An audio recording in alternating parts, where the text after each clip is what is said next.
Olá, estamos iniciando pela TV Suprem, braço de comunicação da União Planetária, mais uma entrevista do movimento 2022, o Brasil que Queremos, uma parceria da Universidade de Brasília com a União Planetária. Hoje teremos a oportunidade de conversar com a professora Natália Souza Duarte.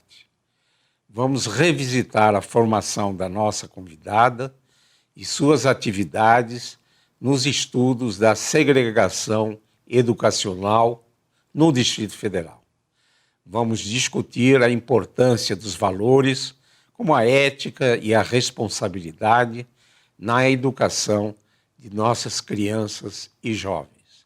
Vamos conhecer a importância dos jogos, principalmente na alfabetização, e conhecer a atual situação da educação básica no Distrito Federal. Nossa convidada é graduada em Educação Física pela Faculdade Dom Bosco de Educação Física, mestre em Educação pela Universidade de Brasília e doutora em Política Social também pela Universidade de Brasília. Desde 1989, é professora de Socioeducação da Secretaria de Educação do Distrito Federal. Atua nos seguintes temas: formação de professores, avaliação, alfabetização e letramento, processos de aprendizagem, socioeducação, metodologias ativas, políticas sociais e pobreza. Desenvolveu tecnologia educacional para alfabetizar, aprovada pelo MEC. Publicou 6 artigos em periódicos acadêmicos e 14 capítulos em livros. Atualmente é coordenadora de Escola de Educação Básica da Secretaria de Educação do Distrito Federal. Muito obrigado, professora Natália de Souza Duarte, por ter aceito ao nosso convite. Na minha primeira indagação, pediria para revisitar a sua formação educacional. Obrigada, professor Isaac. Para mim, eu que agradeço a oportunidade, de estar conversando com o senhor num movimento que eu admiro tanto, e num canal que comunica valores que eu acho que a gente precisa propagar e revisitar cada vez mais. Então, dizer da minha alegria de estar aqui com o senhor. Então, eu sou basicamente uma professora, Eu ainda sou das professoras de nível médio, eu fui normalista, Eu estudei, eu fiz o normal, depois que eu fiz o normal, eu fiz educação física, e quando estava terminando a educação física, já entrei no curso de pedagogia na Universidade de Brasília e já entrei na secretaria. Então, eu já dava aula, em escola particular, comecei muito novinha, 18 anos, 19, e entrei na secretaria, ainda em 88, eu entrei na secretaria, lá se vão 31 anos, e de lá para cá fiz de tudo na secretaria, Eu falo que a secretaria é um espaço que eu me sinto muito à vontade, porque eu fui estudante desse sistema de ensino, eu vim com os meus pais foram servidores que vieram para o Distrito Federal, à custa da transferência da capital. Eu cheguei no Distrito Federal em 1970 e, enfim, já ingressei na Secretaria de Educação como aluna, fiquei até o primeiro ano do ensino médio na escola normal, Estudei na escola de aplicação da escola normal, depois fui para o polivalente, depois voltei para a escola normal para fazer o normal, e aí o segundo e o terceiro ano eu já terminei no ensino privado, porque tinha uma perspectiva de fazer vestibular e precisava de estudar química, física, história e geografia, então eu fui para uma escola particular e fiz os dois, normal e ensino, na época, segundo grau. Entrei na faculdade, fiz pedagogia, e já dando aula, enfim, trabalhava na zona rural nesse período, um período muito feliz da minha vida, quando eu tive a minha primeira filha, né? E adorava trabalhar nessa comunidade. Trabalhei na comunidade Sobradinho dos Melos, quando eu entrei na secretaria. Fiquei lá 5 anos. E depois fui para lá cheguei a ser diretora, né? Diretora de escola rural. E de lá fui para o Paranoá e aí começou o meu desafio de alfabetizar. Na época, fui para o Paranoá em 92, então foi quando se constituiu o que hoje é, né, a região administrativa do Paranoá. E, enfim, esse processo de alfabetização de classes populares, eu estou falando bem no começo do Paranoá, né, que foi talvez um dos primeiros bairros periféricos constituídos, né, antes de Samambaia, de Santa Maria e tal, e que hoje eu gosto de olhar para esses territórios que eu conheço desde o começo e que tinha lona e que tinha, enfim, estrada de chão, sem energia, porque você coloca as pessoas antes de dar condições para essas pessoas estarem, né? E aí o desafio de alfabetizar a classe popular, enfim, e aí me apaixonei pela área, né? Aí fiz especialização, fiz mestrado, e depois em educação, né? Tanto a especialização em aprendizagem, na verdade, mestrado em educação. E aí tive a experiência de trabalhar na gestão, como eu estava contando para o senhor, fui para o Ministério da Educação, né? E aí gostei muito da área da política social. Foi quando eu saí da escola e fui trabalhar com política, com a política pública e vi a potencialidade que o Estado tem quando ele decide atuar, né, em favor daquilo que deveria ser a sua atuação, que é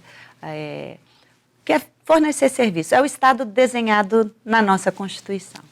E aí adorei, fiz doutorado, fiz pós-doc, mas sem tirar o pé da escola. Eu vou e volto da escola, né? Aí, quando eu saí do Ministério da Educação, fui trabalhar na escola de formação da própria secretaria, depois retornei para a socioeducação, que eu já tinha trabalhado antes, e hoje estou numa escola classe, que é uma escola, sou coordenadora de escola classe, e, enfim, sem aposentar ainda por falta de idade, não tenho 20 anos de escola pública, então não fiz aposentadoria especial, mas estou lá com os novos desafios, né, que a gente tem visto com essa infância aí.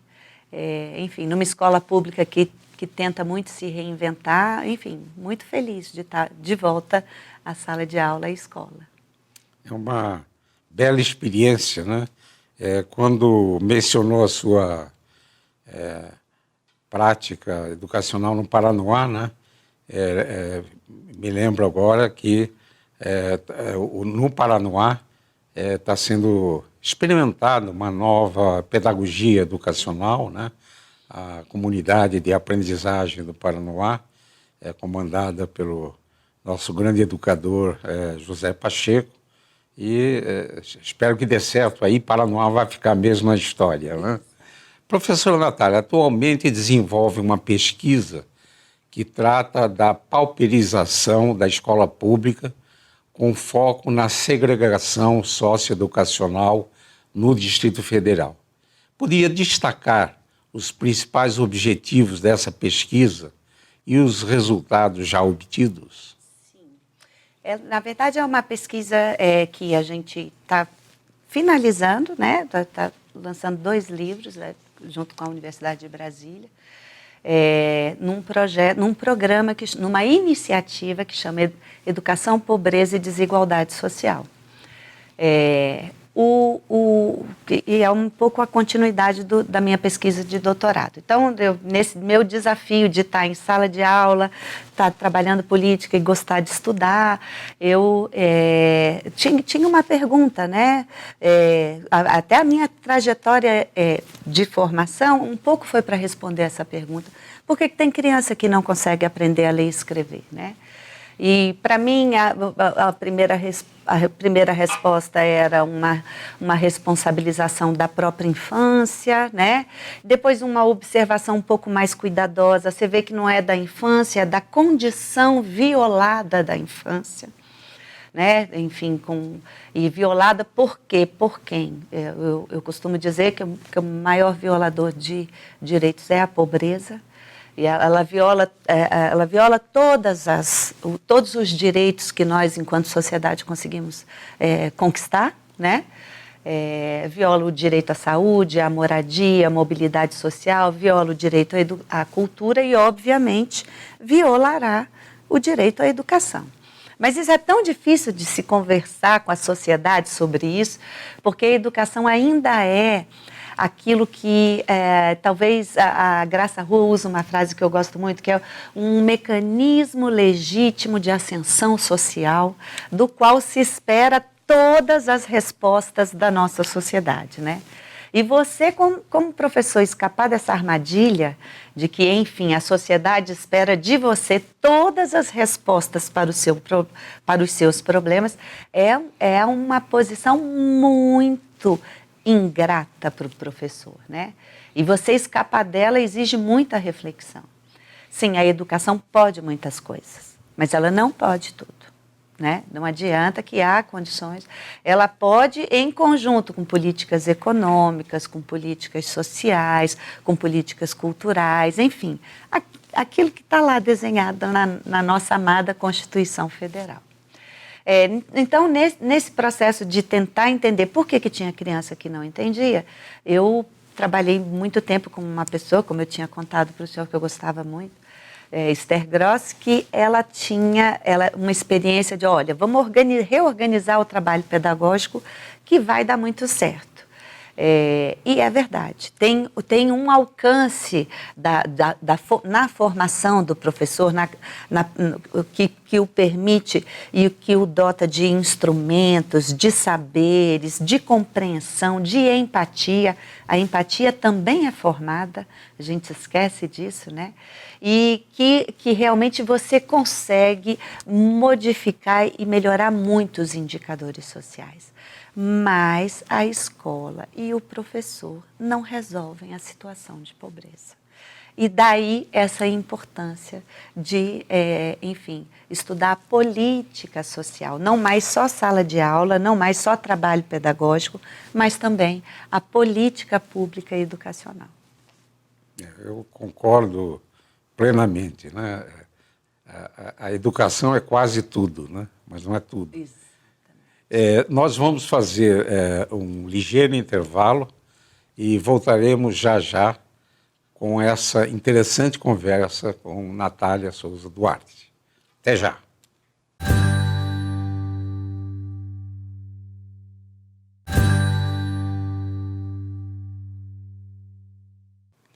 Voltamos com essa interessante conversa com a professora Natália de Souza Duarte. Professora Natália, na pergunta que lhe fiz anteriormente, eu gostaria de saber, resumidamente, os resultados dessa pesquisa. O que a gente descobriu a partir, querendo capturar como a educação formal se relaciona com a população em situação de pobreza, e foi possível por conta do Bolsa Família e da condicionalidade da educação e da saúde, ou seja, hoje nós monitoramos a frequência escolar e, enfim, resultados, a vida escolar dos estudantes que são beneficiários do programa Bolsa Família. O que a gente descobriu foi um dado avassalador, professor. 1 em cada 2 crianças no Brasil são beneficiárias do programa Bolsa Família.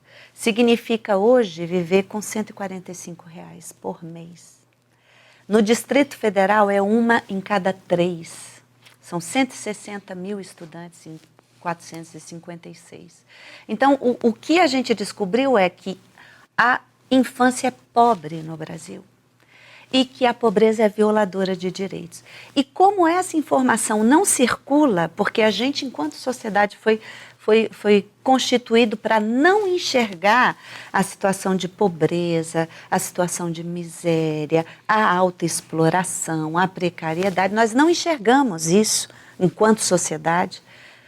O que acontece? a relação na sala de aula, ou a relação da escola, ou a relação da própria política educacional com o estudante pobre, que é mais da metade, ela passa a ser uma relação meritocrática. Então, ela é uma relação preconceituosa. É uma relação que chega para o estudante, você não se esforçou o suficiente. Por isso você não aprendeu.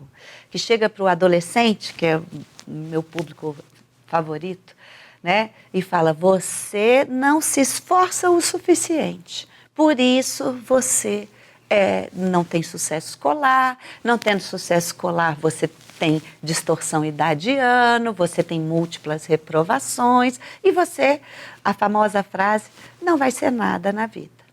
Então, romper esse ciclo, professor, tem tantos anos que eu estou tentando romper esse ciclo e falo, e converso, e publico, e divulgo. Enfim, eu e um conjunto de teóricos e, infelizmente, continua-se com essa mesma relação, com essa infância e adolescência empobrecida, entendendo que o problema delas é elas. É muito triste.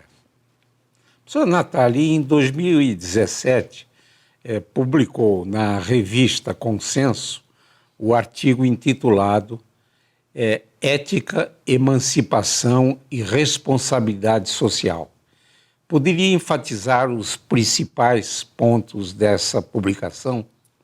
Então, essa publicação eu escrevi com um amigo querido, é um defensor público, né, Ramiro Santana, e foi num período que a gente trabalhou junto na Secretaria de Assuntos Estratégicos, pensando pacto cooperativo para a educação. E o Ramiro é muito bom nessa área, né, de como a gente, enfim, pormenoriza, como é que a gente operacionaliza o tal do artigo 23 da Constituição, que é esse belo pacto federativo, desenhado, pensado, mas que na prática não tem sido efetivado. E aí a gente aborda ética, emancipação e responsabilidade, né? Então, eu gosto de trabalhar a ética, né, como compromisso, né? Eu gosto da ética. Eu sei que tem um conjunto. Eu fui aluna do Pedrinho Guareschi e ele fala, olha, tem 140 definições de ética, né? Mas tem uma que eu gosto muito, que é do Martin Buber, que ele fala assim, ó, ética é compromisso. E o que faz eu me descomprometer do meu próximo? Ou do meu estudante, ou da pessoa em situação de pobreza. O que faz? O preconceito. Então, é o preconceito que me desresponsabiliza. Então, ele diz que o contrário do preconceito não é não preconceito. O contrário do preconceito é a ética. A gente precisa compreender qualquer um dos preconceitos como antiéticos. Então, a ética no artigo é tratada nessa perspectiva de que ética é compromisso. Portanto, educação precisa ter o compromisso com todos e cada um. E isso requer, inclusive, pontos de partidas diferentes que precisam reconhecer que tem pontos de partidas diferentes e que você precisa construir políticas que modulem essa desigualdade, essa diferença nos pontos de partida e nas condições educativas. Então, ética é tratada assim. Emancipação é uma categoria linda, eu trabalho ela a partir de Marx, e a emancipação é o quê? É a superação da alienação. A alienação não só do bem, do produto, do mercado, do direito, mas a alienação do saber. Né? Ou seja, você ser capaz de olhar o mundo e compreender o que está acontecendo. Vamos nós olhar hoje, dia 14 de novembro, para a nossa América Latina. O que está acontecendo nessa nossa América Latina? É preciso olhar e compreender o que está acontecendo, que luta está produzindo esse quadro, né? E aí, então, a emancipação nessa perspectiva de dar ferramentas para entender esse mundo, né? E a responsabilidade no sentido também de compromisso, mas porque há uma parte que você não faz pelo outro. Então, a responsabilização do outro é a consciência de que há uma dimensão que esse outro, só ele é capaz de fazer. Você não faz, você não faz pelo outro aquilo que ele pode fazer. Você tem que permitir ao outro fazer aquilo que ele é capaz. E aí a lei de responsabilidade educacional, que é o artigo que a gente cria, por exemplo, diz a responsabilidade dos profissionais, a responsabilidade dos gestores locais, a responsabilidade dos gestores da política e a, sim, responsabilidade do estudante. Tem uma parte na aprendizagem que é só o estudante que precisa, que pode, precisa e deve fazer. Então, esse artigo trata um pouco disso. Professora Natália, poderia destacar a importância dos jogos no processo educacional, principalmente na alfabetização? Então, eu, enfim, sou adepta das metodologias ativas, né? Eu tive, enfim, eu acho que o melhor dos professores para tratar disso. Igual eu falo que eu tive a melhor das professoras, né, para tratar de alfabetização, que foi Esther Grossi. Sobre metodologias ativas, eu tive o melhor dos professores, que foi o professor Murai Ibrahim Belaciano, um companheiro seu da Universidade de Brasília, né, da Faculdade de Medicina, que fundou a ESCS, a Escola Superior de Ciências da Saúde. Que, enfim, é uma revolução, né? Primeiro lugar em medicina, só com 18 anos, porque o Murat, ele entendeu que é a metodologia ativa que permite ao outro aprender. E aí ela é toda organizada na aprendizagem baseada em problema, mas ela vai além. Eu falo que o Murat, nós temos uma preciosidade do ponto de vista pedagógico e intelectual, que é mais reconhecido fora do Brasil do que aqui no Distrito Federal. Ou então o Murat falava, não, mas além dessa aprendizagem baseada em problema, que é o estudante, o protagonista, a formação desse profissional precisa ser no serviço. Então o médico da ESCS e o enfermeiro da ESCS é muito bem formado, porque ele é formado no SUS.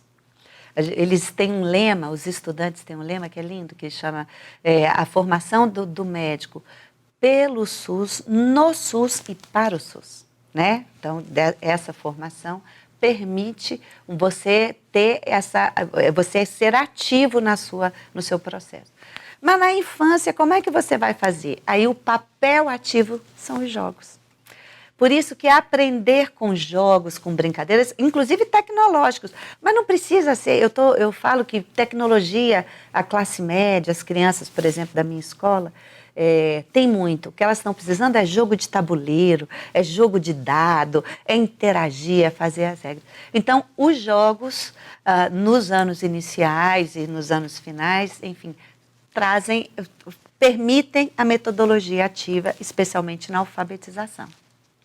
Professora Natália, como vê a educação básica no Distrito Federal e quais são as perspectivas para o futuro da educação de nossas crianças e jovens? Então, o senhor vai ter que dar um desconto aí, porque eu sou muito apaixonada pela nossa rede pública, né? Por um monte de razões. Eu fui estudante dela lá dos anos 70, eu sou profissional dela há mais de 30 anos. Ela é inspirada em Anísio Teixeira, ela tem uma contribuição, enfim, é um desenho lindíssimo, com todos os problemas. Eu pesquiso os problemas, não pensa que é romântica esse meu olhar, não. Mas ela tem conquistas, inclusive para nós trabalhadores, enfim, incalculáveis. Eu acho que é uma boa rede, com bons profissionais, com quase boas condições de trabalho. Por que eu digo quase boas? Porque o Tribunal de Contas do DF fez uma auditoria, a segunda, em 5 anos, e disse que 80% das escolas não têm boas condições. E o trabalho pedagógico tradicional, isso é o mais sério, eu acho. A gente acha que é só responsabilidade do professor. Não é. As poucas condições ou as precárias condições da docência exigem que o professor dê aula expositiva e uma posição passiva dos estudantes. A precariedade da política, a gente fica querendo, não, o professor tem que fazer diferente, o professor tem que fazer diferente.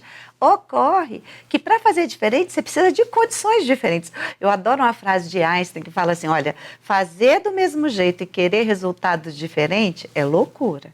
Para resultados diferentes, você tem que ter condições diferentes.